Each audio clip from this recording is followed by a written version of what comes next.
वरहमतुल्लाहि वबरकातुहू।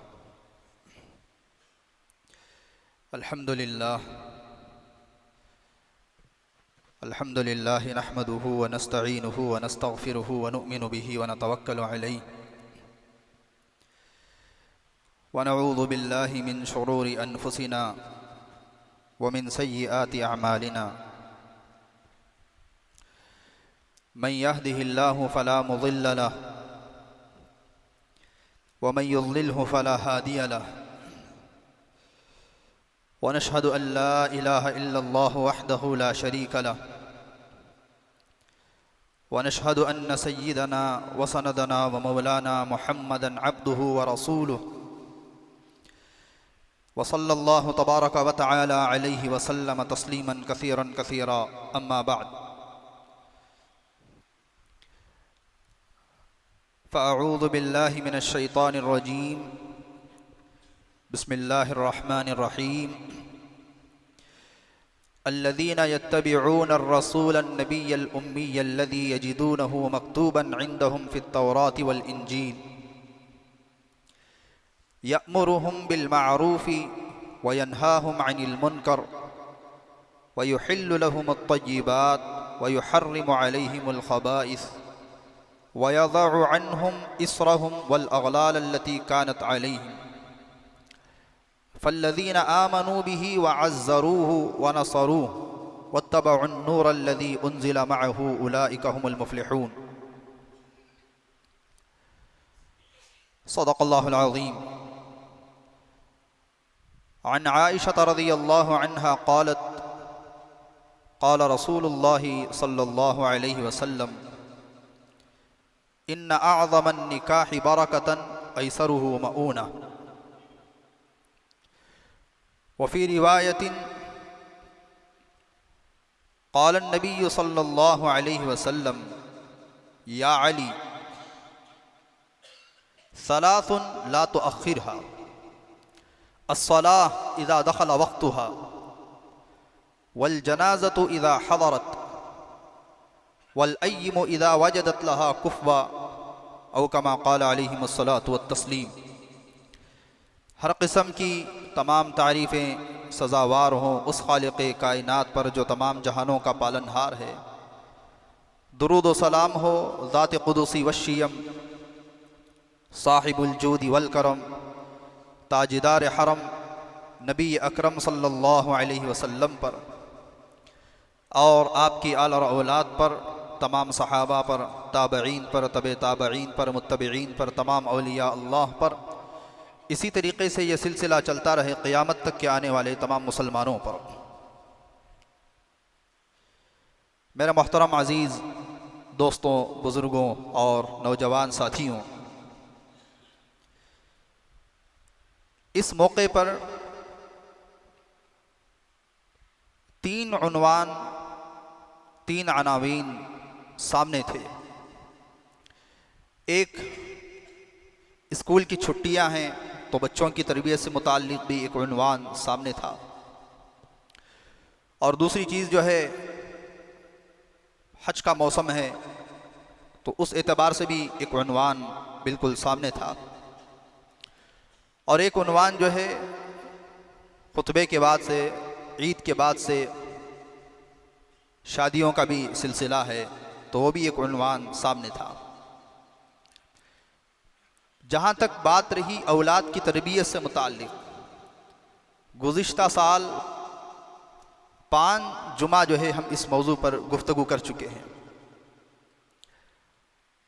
और रहा उन्वान हज का।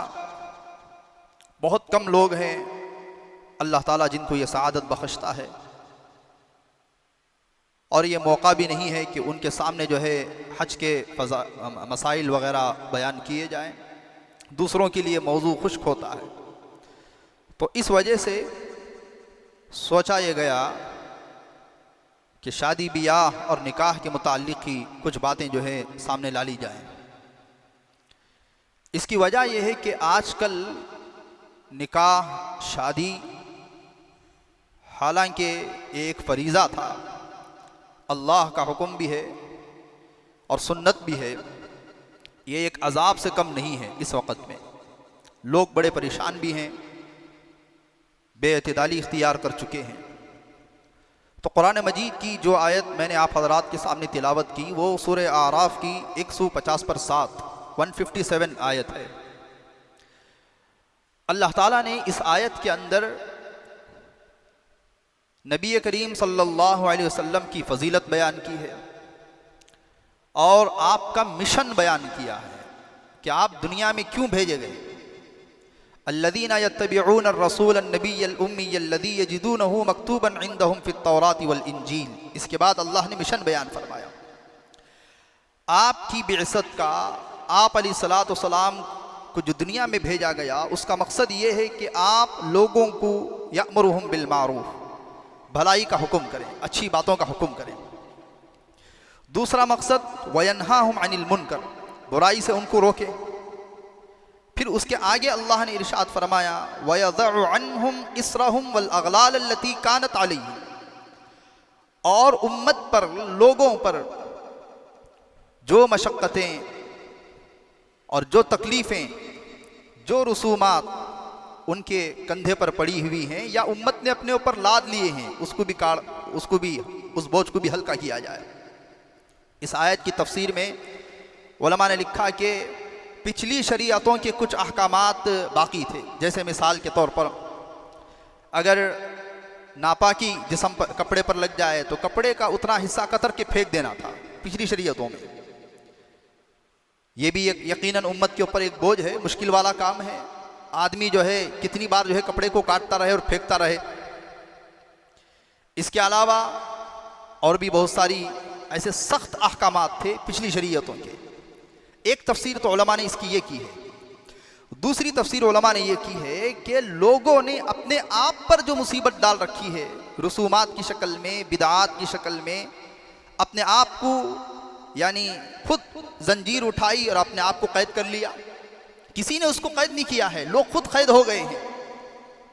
तो कहा ये चीज़ को भी नबी करीम सल्लल्लाहु अलैहि वसल्लम उम्मत के कंधों से निकालने के लिए दुनिया में तशरीफ़ लाए थे। अब उलमा जो अंबिया के वारिस हैं, इनकी ज़िंदगी का मकसद भी ये है कि लोगों को भलाई का हुक्म करें, बुरी बातों से रोकें। और उम्मत ने, लोगों ने, अपनों ने जो बोझ अपने कंधों पर खुद उठा के लाद लिए हैं, ना दीन से उसका कोई ताल्लुक़ है, ना शरीयत ने उस काम को करने का कहा है। लोगों ने खामखा जो है उन बातों को उठाया और अपना लिया है और मुसीबत में पड़े हुए हैं कि उनको भी उन रसूमात से, उन बिदआत से, उन खुराफात से, उन मुसीबतों से नजात दिलाए और कहे कि ये शरीयत ने तुम्हारे ऊपर नहीं डाला है, ये तुमने खुद अपने आप पर डाल रखा है। अब उनमें शादी ब्याह के मौके पर जो रस्म व रिवाज हैं, शरीयत में इन रस्म व रिवाज का कहीं दूर तक भी कोई तसव्वुर नहीं मिलता। हाँ, जो चीज़ शरीयत से साबित हो जाए, जिसको सहाबा ने किया उसको ज़रूर करें, ज़रूर करें, ज़रूर करें, उससे कोई मना नहीं है। लेकिन जिसका ताल्लुक़ शरीयत से नहीं है, ना सहाबा ने उसको किया, ना नबी करीम सल्लल्लाहु अलैहि वसल्लम ने उस चीज़ को करने का हुक्म दिया, उसमें नरमी नहीं, उसको तो जड़ से काट देना चाहिए। लोग कहते हैं कि उसमें ज़रा नरमी इख्तियार की जाए, ज़रा ढील दी जाए, ज़रा इतना ज़्यादा उसमें जैसे रसूमात हैं, भाई उतना ज़्यादा कर लेने को, ज़्यादा कर लेने का मतलब क्या है, कम करो। इन चीज़ों को तो जड़ से काट देना चाहिए। तो बहरहाल इस उन्वान से एक तो चीज़ है निकाह से पहले की कुछ बातें और एक है निकाह के वक्त कुछ बातें।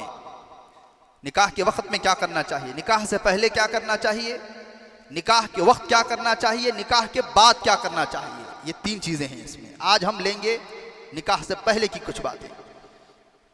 देखिए, शरीयत ने हमें इस बात का हुक्म दिया, जब लड़का या लड़की बालिग हो जाए, उनका मुनासिब रिश्ता उनको मिल जाए तो फौरन उनकी शादी कर देना चाहिए। हालात इतने ज़्यादा बाहर ख़राब हैं, इसको बयान करने भी जो है रोंगटे खड़े हो जाते हैं। माँ बाप परेशान हैं। हज़रत अली रज़ी अल्लाह अन्हु को अल्लाह के नबी अलैहिस्सलातु वस्सलाम ने वसीयत की। वसीयत में जो है बात में ताकीद होती है ज़्यादा।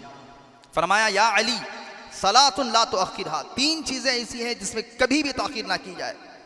अस्सलाह इदा दखला वक्तुहा, नमाज के जब उसका मुस्तहब वक्त दाखिल हो जाए, जब उसका वक्त दाखिल हो जाए तो नमाज में ताख़ीर ना की जाए। ज़िंदगी का कोई भरोसा नहीं है, कब ज़िंदगी जो है ख़त्म हो जाए और किस मोड़ पर जो है इंसान जो है दुनिया को छोड़ करके चला जाए, इसकी कोई गारंटी नहीं है।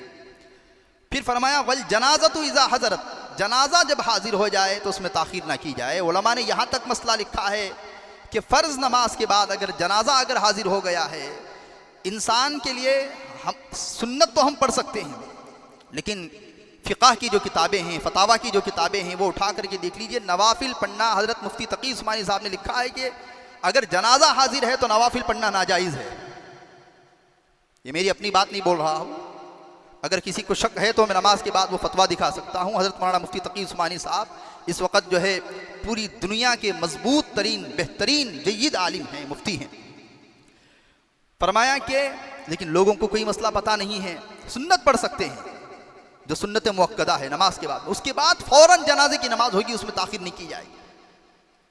अब यहाँ पर रुक करके चूँकि हदीस की तशरीह चल रही है और उन्वान निकाह का है, और हदीस में ये टुकड़ा भी आ गया है कि जनाजा अगर हाजिर हो जाए, तैयार हो जाए तो उसमें ज़्यादा ताख़ीर ना की जाए। 2-3 बातें मैं अर्ज़ करना चाहता हूँ।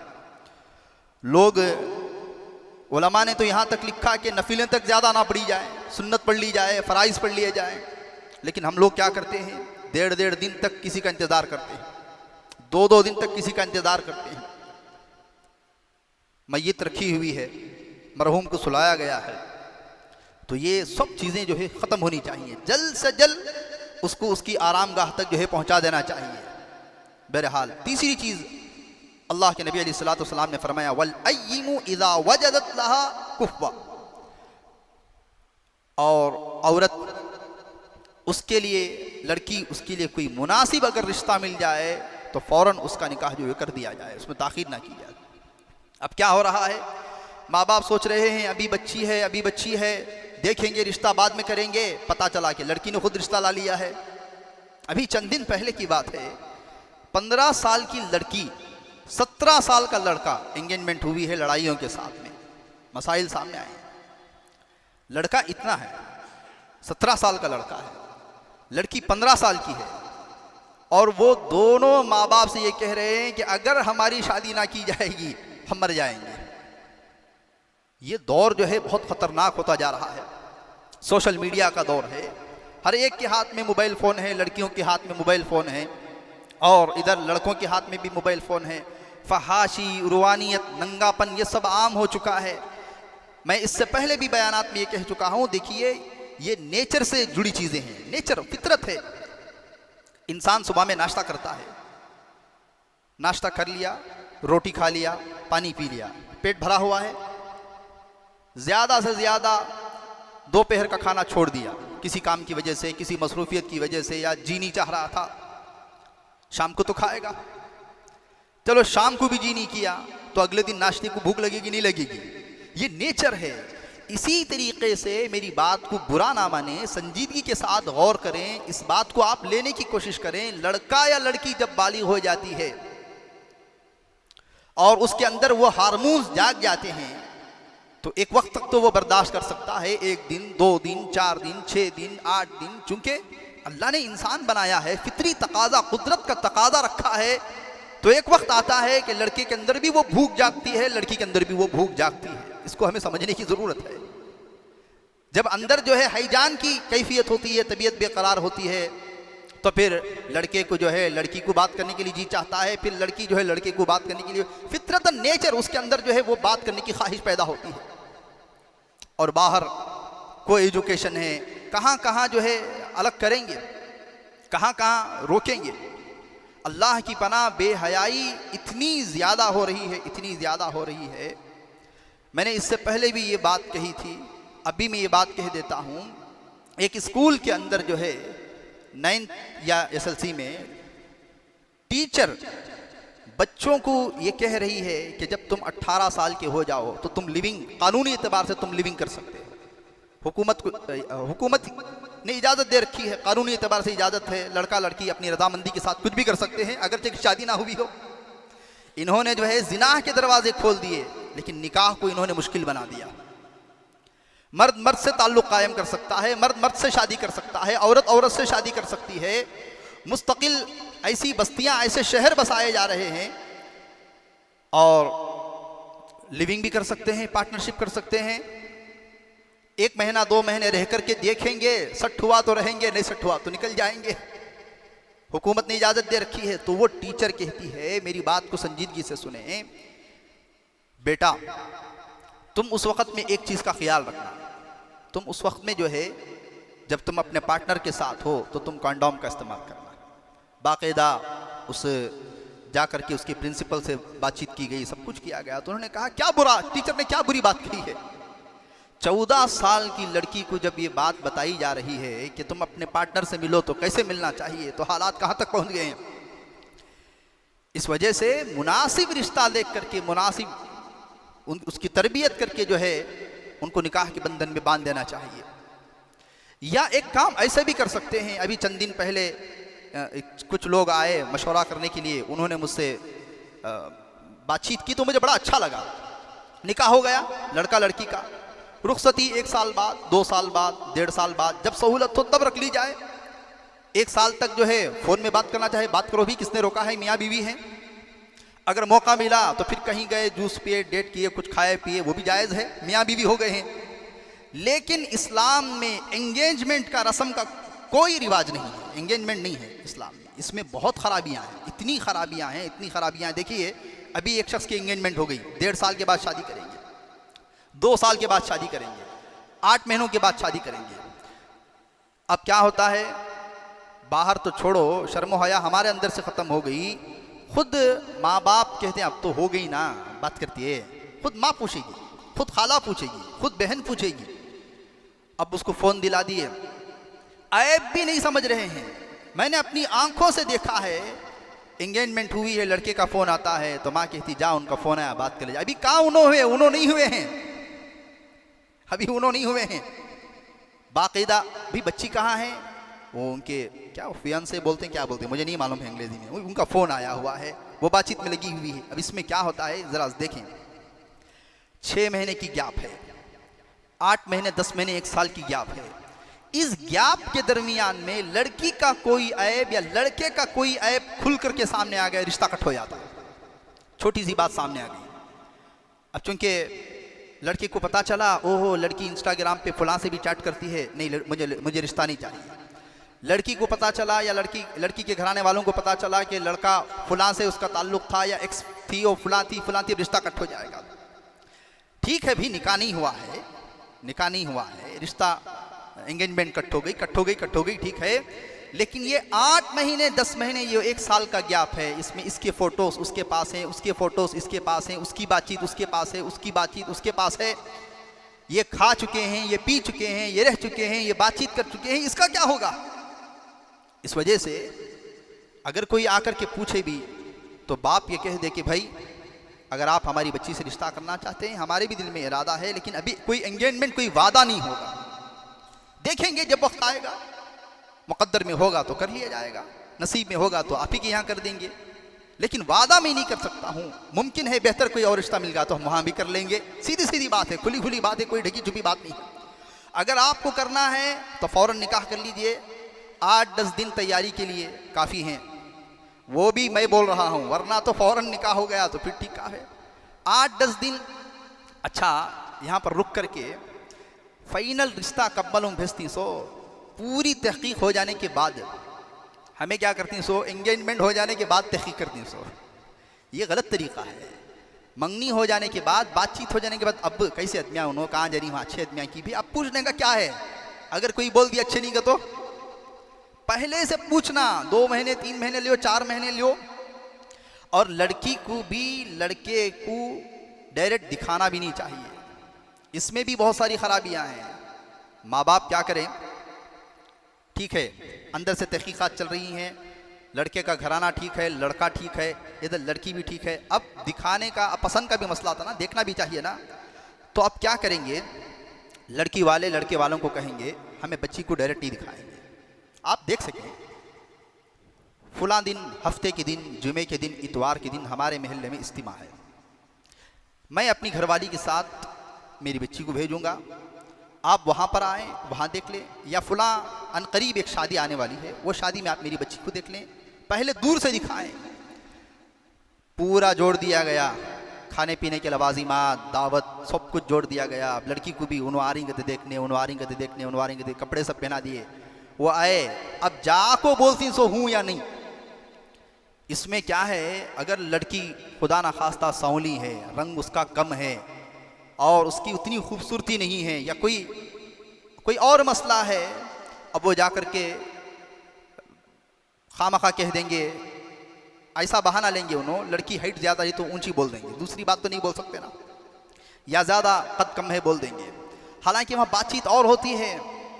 एक मदरसे के मोहतमीम साहब, एक बहुत बड़े मदरसे के मोहतमीम साहब, आलिम हैं, जयीद आलिम हैं, हमारे घर में वो रिश्ता लेकर के आए थे। वो मुझे क्या पूछते हैं, आप ख़ानदानी हैं? मैंने कहा इसका क्या मतलब है, मतलब क्या है इसका? तो उन्होंने कहा आपके चिचाया, आपके ताया, उनका बिजनेस सब कैसा है। भाई इससे तुम्हें क्या लेना देना है, ख़ास प्रॉपर्टी है, ख़ास घर है, ये कौन, एक आलिम पूछ रहे हैं, अच्छे बड़े मदरसे के मोहतमीम। मैं, मेरे पैरों से ज़मीन खिसक गई, या अल्लाह की पनाह, ये लोग अगर ये सवाल कर रहे हैं तो मैंने कहा अभी हम सीधा सादा घराना है, खाए पिए ख़त्म हो गए, कोई बहुत ज़्यादा बैंक बैलेंस या वो नहीं है। अब वो गए, फिर जा कर के कहा कि असल में लड़की का हाइट थोड़ा कम है, हालांकि मसला ये नहीं था। मैंने मेरे वालिद से पूछा कि भाई चलो, अगर छोकरी वालों को, लड़के वालों को पूछे तब भी चलता है, क्योंकि बाप बच्ची को दे रहा है तो बाप का ये हक बनता है, बाप को ये देखना भी चाहिए कि लड़का कितना कमाता है या नहीं है, कैपेसिटी क्या है, ये उसूल भी बनता है। भी कोई भी इंसान जो है अपनी बच्ची को ऐसे उठा करके नहीं देगा। लेकिन लड़के वाले लड़की वालों का बैंक बैलेंस क्यों जानना चाहते हैं? तो पता चला कि ये अब जहेज नहीं तो ये फ्यूचर का जहेज है, मरेगा बाप तो फिर क्या होगा, वरासत आएगी, फिर उसमें चीज़ें आएंगी, ये फ्यूचर प्लानिंग है, ये फ्यूचर प्लानिंग है। तो अब क्या होगा, लड़की का रिश्ता जब ख़त्म होगा, लड़की को सबसे पहली बात मायूसी आ जाएगी, शायद मैं उतनी खूबसूरत नहीं हूँ। अब एक के बाद दो, दो के बाद तीन, तीन के बाद आठ, अब ख़ानदान में भी क्या बात फैल जा रही है, कहाँ भी रिश्ते लग रही नहीं। ऐसा क्यों कहाँ भी रिश्ते नहीं लग रही? अब जब ख़ानदान में ये बात चलती है ना, कहाँ भी रिश्ते नहीं हो रही, कहाँ भी रिश्ते नहीं हो रही को, अब ये दिमाग पे माँ बाप की भी बोझ, लड़की के भी बोझ। अब क्या होता है, मैं प्रैक्टिकली बता रहा हूँ, 8-10 रिश्ते आपको चलेगी ना, 8-10 के बाद को साथी भी लड़के वाले हम ना पसंद है कि तो फ़ौरन कर डालती, तहकीक नहीं करते, वो खुशी में क्यों की लगा रहे बाबा रिश्ता क्या हो गया। अब तहकीक ही नहीं करे, बाद में पता चला कि लड़के वाले ठीक नहीं है, असल में कितने के रिश्ते नहीं है ना, अब आते ही मैं क्या कर डाले, खुशी में कर दिए। ये सब हुआ है, ये सब हो रहा है। तो इस वजह से बातें चल रही थी, शादी से पहले क्या करना चाहिए, तो लड़की को गायबाना अंदाज से दिखाए, अगर वो ठीक है, उनको पसंद आ गई है तो फिर बाकायदा आए, आकर के देखना चाहे तो देखिए, इस पे लड़की पे बोझ नहीं पड़ेगा। और ये नहीं कि मुझे देख लग गए, मुझे रिजेक्ट करे, मुझे फुलां करे, मुझे फुलां करे, इसकी कोई बात नहीं होगी। और दूसरी बात जो है, एंगेजमेंट का इस्लाम में कोई हरगिज़ कोई तसव्वुर नहीं है, कोई लेन देन, ना सूट, ना अंगूठी, ना ये कोई चीज़ नहीं है। हज़रत आयशा रज़ियल्लाहु अन्हा ने फरमाया, इन्ना अअज़मन निकाहि बरकतन ऐसरुहु मऊना, सबसे बाबरकत निकाह वो है जिसमें मशक्क़त कम से कम हो, तकल्लुफ़ कम से कम हो। अल्लाह ताला इसमें बरकत डालते हैं, अल्लाह ताला इसमें राहत डालते हैं, अल्लाह ताला इसमें खुशियाँ डालते हैं। बेकार की लवाजिमात से एंगेजमेंट में इतना ज़्यादा पैसा खर्च किया जा रहा है, उससे 2 निकाह 2 शादी हो सकते हैं। माल अल्लाह की दी हुई अमानत है मेरे दोस्तों, इस बात को याद रखें। तारीख़ गवाह है, जिन लोगों ने माल की नाकदरी की, वो माल उसी के सिर तक बाकी रह सकता है, आगे नहीं चलेगा। ज़रा देखो, इनके बाबा अच्छे रईस थे, इनके फुला रईस थे, अब बच्चे क्या कर रहे हैं, परेशान हैं, खाने खाने के लिए तकलीफ़ में हैं। क्यों?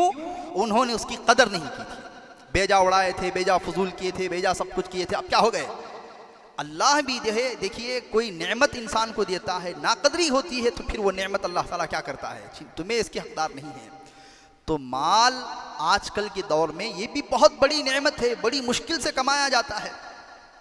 किसने ये कहा कि 3 साल तक शादी के लिए पैसे जमाओ जमाओ जमाओ? लड़की के लिए कोई बोझ इस्लाम ने नहीं रखा है, कुछ भी नहीं है लड़की के ऊपर में। ना दावत है, कोई चीज, ना वाच, ना अंगूठी, लड़की के ऊपर कोई बोझ नहीं है। सारा खर्चा, सारी जिम्मेदारी जो है मर्द के ऊपर है, लड़की के ऊपर कोई बोझ नहीं है। हत्ता कि अब ये जो सिलसिला चल रहा है, शादी महल उनकी तरफ से, दावत हमारी तरफ से, ये भी इसका भी कोई तसव्वुर नहीं है। लड़की के ऊपर कोई बोझ नहीं है, दावत भी उनकी नहीं है, लड़की की दावत नहीं है। अगरचे कि उलमा ने इजाज़त दे के रखी है, लेकिन फिर भी बाज़ उलमा आज भी इस पर सख्ती से टिके हुए हैं कि लड़की की तरफ से जो निकाह की कोई दावत, इसका कोई तसव्वुर नहीं है। ज़रा सोचने की बात है, उसके घर से बेटी जुदा हो रही है, दावत खुशी के मौके पर की जाती है। भाई वलीमा तू करना, खुशी तेरे घर में है, लड़की तेरे घर में आ रही है। माँ बाप का कलीजा तो फट रहा होता है, भाई रो रहे होते हैं, बाप के दिल पे एक बोझ है, उसके वो गम में है, माँ उसकी गम में है, वो बेहोश हो रही है, वो हाँ बहुत तहकीक करके निकाह कर रहे हैं, इत्मीनान भी है, सब कुछ है। उसके बावजूद भी दिमाग में बहुत सारी बातें होती हैं कि पता नहीं रिश्ता जुड़ेगा या नहीं जुड़ेगा, मिजाज जुड़ेगा या नहीं जुड़ेगा, आगे चल कर के कितनी बातें सामने आएंगी, क्या होगा क्या नहीं होगा। ये वो बाप ही पहचान सकता है जो बाप जो है निकाह करके क्या कर रहा है, लड़की को भेज रहा है। इसके अलावा और कोई इसको पहचान नहीं सकते। निकाह के मौके पर जो है, मेरी बहन का निकाह मैं पढ़ाया, मुझे दस्तखत नहीं करने हुआ, मेरे हाथ कांप रहे थे, निकाह तो पढ़ा दिया, लेकिन नीचे काजी का जो दस्तखत होता है उसमें हाथ कांप रहे थे। हालांकि फिर भी मैं भाई हूँ, माँ बाप के ऊपर तो क्या गुजरती होगी। तो जिनके कलीजे उस वक़्त में फट रहे हों, फिर उनके हाथ से खाना कितनी बेगिरती, बेशर्मी की बात होती है। ये तो बहुत बेगिरती की बात है। इस वजह से लड़की के ऊपर कोई बोझ नहीं है, ना कोई जहेज, ना बारात जाएगी, बारात का भी कोई तसव्वुर नहीं है। हज़रत अली रज़ी अल्लाह अन्हा का हज़रत फ़ातिमा ज़हरा रज़ी अल्लाह अन्हा से निकाह हुआ, हज़रत अली रज़ी अल्लाह अन्हा घर को आ गए, कोई बारात नहीं गई। कुछ सहाबियात औरतें अल्लाह के नबी अलैहिस्सलातु वस्सलाम के हुक्म से, आपकी खाला थी, फलां थी, फलां थी, हज़रत फ़ातिमा ज़हरा रज़ी अल्लाह अन्हा को ले जा करके घर में छोड़ करके आई हैं। बारात का कोई तसव्वुर नहीं है। असल चूँकि हम हिंदुस्तान में रहते हैं और हमारे हिंदुस्तान के अंदर अक्सरियत, सब नहीं कहता हूँ, अक्सरियत कलमा पढ़े हैं, इस्लाम को कबूल करके सहाबा के ऊपर हम ईमान लेकर के आए हैं। इसमें क्या बात है, हमारे आबा और अजदाद ने, हमारे बाप दादाओं ने इस्लाम को कबूल किया है, लेकिन बहुत सारी चीज़ें जो पहले से थी हिंदुआना रस्में, वो भी आज दाखिल हो गई हैं। बारात का जो रिवाज है ये हिंदुओं के यहाँ था। असल में क्या होता था, मैंने इसकी तहकीक पढ़ी, उस दौर में हिंदुओं के यहाँ क्या है, लड़की को शादी के वक्त में दे दिए, बस किस्सा ख़त्म। जितना देना था ना, वरासत में उनके यहाँ, वरासत में लड़की को कोई हिस्सा नहीं है। ये जो इस्लाम पर एतराज़ करती ना, तुम्हारे यहाँ मर्द को दुगना क्यों, औरत को सिंगल क्यों, अरे भी तुम्हारे यहाँ तो कुछ भी नहीं है ना, वो नहीं कहेंगे। उनके यहाँ वरासत में हिस्सा नहीं है। जहेज़ के मौके पर ही बाप जो कुछ दे दिया, जो कुछ जमा गिमा करके दे दिया, अब उसका किस्सा ख़त्म। वो जन्म जन्म की उसी के यहाँ हो गई, वो जनाजा उसी के साथ उठेगा। हालांकि हमारे यहाँ ऐसा मौका, हमारे यहाँ ऐसी बात नहीं है। तो उस वक़्त में क्या होता था, बाप जो जहेज़ देता था, अब वो जहेज़ लेकर के आते थे, तो उस दौर में गैर महफूज दौर था, तो डाकू लुटेरे रहते थे, वो लूट लेते थे, पूरा माल लूट लिए, पूरा सोना लूट लिए। अब ये क्या करते थे, चंद मुजगंडों को, चंद अच्छे हट्टे गट्टों को बारात की शक्ल में ले जा करके उस सामान की हिफाजत के लिए उसके साथ आते थे, ताकि रास्ते में डाकुओं का हमला ना हो, चोरों का हमला ना हो। तहकीक उठा करके देख लीजिए, यहाँ से ये बारात का सिस्टम निकला है। वो जहेज़ की हिफाजत के खातिर जाते थे। हालांकि इस्लाम में कोई जहेज़ का कोई तसव्वुर ही नहीं है, कोई बातें नहीं हैं। तो इस वजह से शादी से पहले की जो कुछ बातें सामने आ रही हैं, पहली बात यह है कि बच्चियों की हिफाजत करें, उनका मुनासिब रिश्ता देख करके, दीनदार लड़का दीनदार भी हो और कुछ कमाता धमाता भी हो, उसके अंदर फ़िक्र भी हो, उसको देख करके जो है बच्ची का रिश्ता तय करने की कोशिश करें। दूसरी बात देखिए, साफ साफ लड़के वालों से कह दें कि भाई हमारे ऊपर इसमें कोई जिम्मेदारी नहीं है। जहेज़ पूछे तो, जोड़े को पूछे तो सोच लेना है ना, अब बीच मांगे तो आगे चल करके मेरी बच्ची को क्या खुश रखता है। भाई तेरे पास लड़की को ऐसे ही ले जाने की कैपेसिटी नहीं है, तो तेरे से मैं क्या उम्मीद कर सकता हूँ, तू आगे चल करके क्या करेगा, तू कुछ भी नहीं करेगा। ऐसे घरों में रिश्ता देने की ज़रूरत नहीं है। आज 4 कास मांगे हैं, कल का दिन और ज़्यादा मांगेंगे, परेशान हो जाएंगे। मिजाज समझ में आ गया ना, कौन को फिर किस्सा ख़त्म।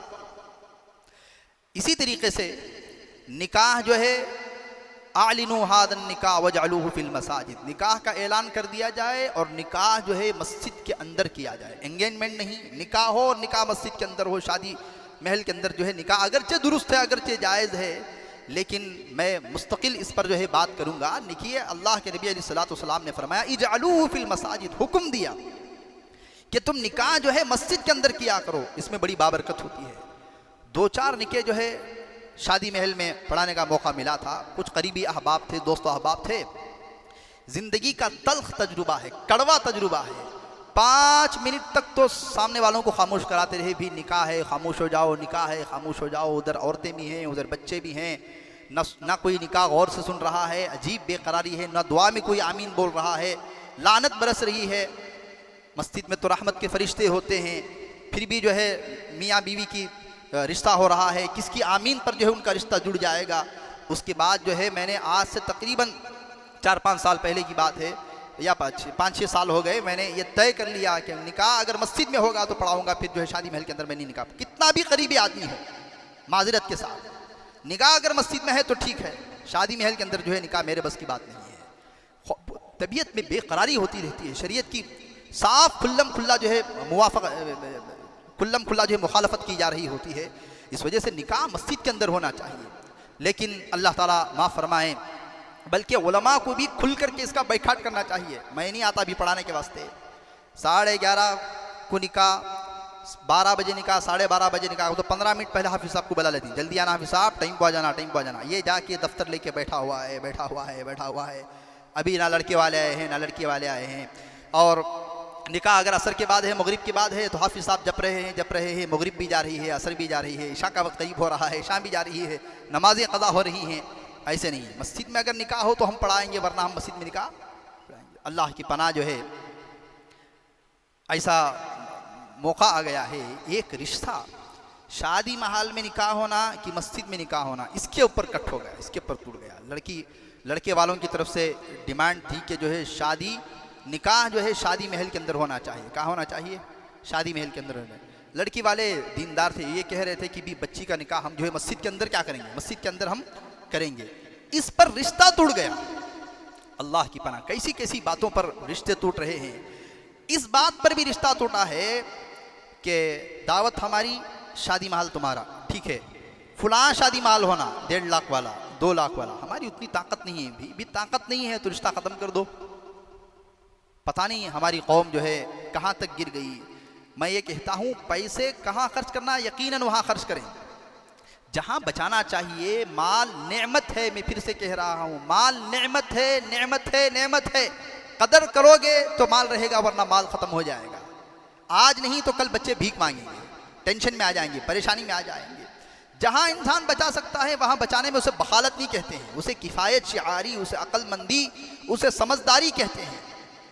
12 लाख की शादी, अकीक़े 11-11 लाख के कर रहे हैं। अल्लाह की पनाह, अल्लाह जो है हिफाजत फरमाए। ब्यास को लिया जा रहा है, ज़कात के पैसे लेकर के शादी धूमधाम से कर रहे हैं।